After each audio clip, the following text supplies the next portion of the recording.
మాకు బచ్చలాకు ఎప్పుడు చూసినా గానీ అంత రంధ్రాలు ఉన్నదే దొరుకుతదండి. ఆకేమో ఫ్రెష్‌గా ఉంటది.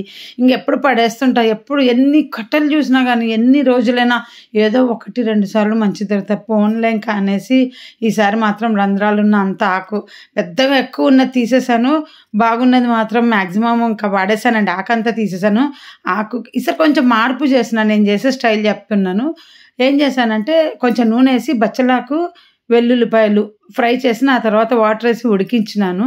ఆ తర్వాత చల్లగా చేసి నేనేం చేశానంటే పచ్చి ఉల్లిపాయలు, చింతపండు, తర్వాత బచ్చలాకు ఫ్రై చేసినది. ఇంకా నేను మొన్న ఒక షార్ట్‌లో చూపించినాను కదా, పల్లీలు, నువ్వులు, పుట్నాల పప్పు పొడి చేసి పెట్టుకున్నానని. ఆ పొడి, ఉప్పు, కారం అన్నీ వేసి మిక్సీకి వేసినానండి. ఎంత టేస్ట్ ఉంది. ఈరోజు వ్లాగ్ చూస్తుంటే మా పాప తినేది చూపించినాను. అప్పుడు మా పాపతో అన్నానన్నమాట. అంటే వీడియోలో లేదు, వ్లాగ్‌లో జస్ట్ మాటలు పెట్టలేదు. పాలక్ పన్నీర్ లాగా ఉందండి టేస్ట్ అసలు. మా పిల్లతో అన్న పాలకూర పన్నీర్ చేసుకున్నట్టు దాంట్లో కూడా పన్నీర్ వేసేసుకోవచ్చు కదా అంటే, తిని వేసుకోవచ్చమ్మా బాగుంటుందని. ఎందుకంటే అది బచ్చలాకు పచ్చడిలాగా లేదు. జీరా, ధనియా పౌడర్ కూడా వేసిన, ఇందాక చెప్పడం మర్చిపోయినాను. సో చాలా బాగుందండి, ట్రై చేయండి. పైనుండి పోపు పెట్టుకున్నాను. ఎక్కువ శనగపప్పు వేసి, ఆవాలు వేసి పోపు పెట్టినాను. నేను ఎప్పుడన్నా పల్లీలు ఒక్కటే వేస్తానండి. యాక్చువల్గా హైదరాబాద్లో నాకు బచ్చలాకు అనేది తెలియదు. మా లాన్లోనే ఏమైందంటే ఒక తీగ పెరిగితే ఒక ఆంటీ ఉంటుంది అనమాట, మా ఆయన అంకుల్ వాళ్ళ మిస్సెస్ ఆంటీ వచ్చినప్పుడు నన్ను కోడలా అంటుంటుంది. ఆంటీ చెప్పింది, అరే బచ్చలాకు పప్పు బాగుంటుందమ్మా చేసుకుంటే, బజ్జీలు వేసుకోవచ్చు అని. సో అప్పుడు చేసుకునేదాన్ని. ఇంకా అది అలా అలవాటు అయిపోయింది అనమాట. హైదరాబాద్లో, బెంగళూరులో కూడా దొరికేది.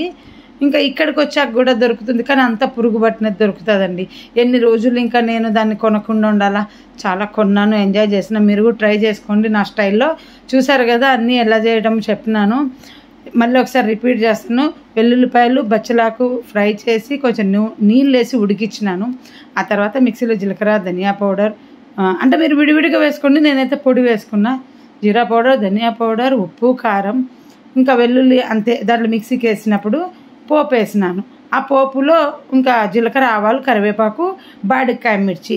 దీన్ని మళ్ళీ ఒక్కసారి స్టీమ్ అంటే వేయించినాను అనమాట. ఎందుకంటే నెక్స్ట్ డే నిల్వ ఉండడానికి. వాటర్ ఉంటుంది కదా, జారు కడిగింటాం కదా. చాలా బాగుంది, కన్ఫ్యూజ్ అవ్వకండి.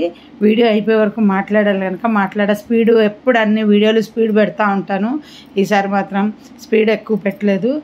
ట్రై చేసుకోండి. పన్నీర్ వేసుకోండి ఇంట్రెస్ట్ ఉంటే. పాలకూర పన్నీర్ ఉన్నట్టే అండి.